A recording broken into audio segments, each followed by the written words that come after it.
As much as David Copperfield might disagree, magic only happens once. By the time he or anyone else gets around to repeating the act, people start second-guessing, questioning, and complaining. And that's where we are with this week's two films, Terminator Genisys and Magic Mike XXL.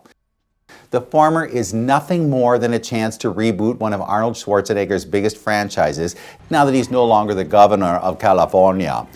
Banking on an audience's fuzzy memory of the story, director Alan Taylor does a little time traveling to straighten out a world that has gone amok. Thanks to the evil ways of Skynet, the world as we know it is almost destroyed.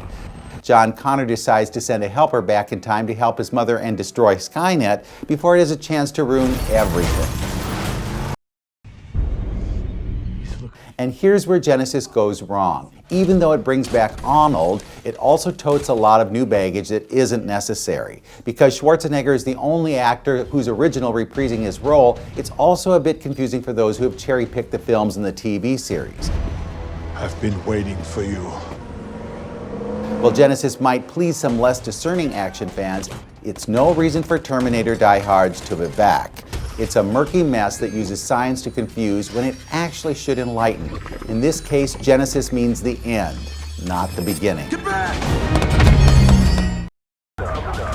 Dancing their way back on screen are the men of Magic Mike XXL. Considering it's got the XXL label, you'd think there'd be more dancing in this one. Well, that's not the case. 3/4 of the film is a road trip. Are you kidding? A sliver of it is dedicated to a big stripper convention, and even that is thin on performance. To get the gang together, Channing Tatum's Magic Mike is told one of the regulars has died. He goes to a motel expecting a funeral and instead learns there's a big stripper convention in Myrtle Beach and they want him with. Without even thinking, he puts his furniture-making business on hold and hits the road. Matthew McConaughey isn't here, but Jada Pinkett Smith is.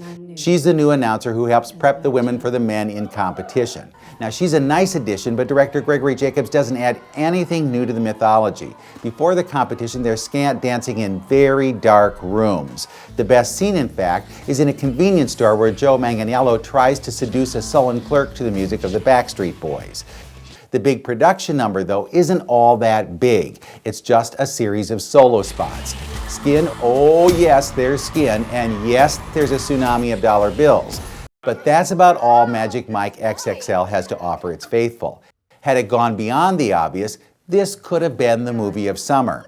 Instead, it spends too much time anticipating action before it even brings any. With your movies in a minute, I'm Bruce Miller.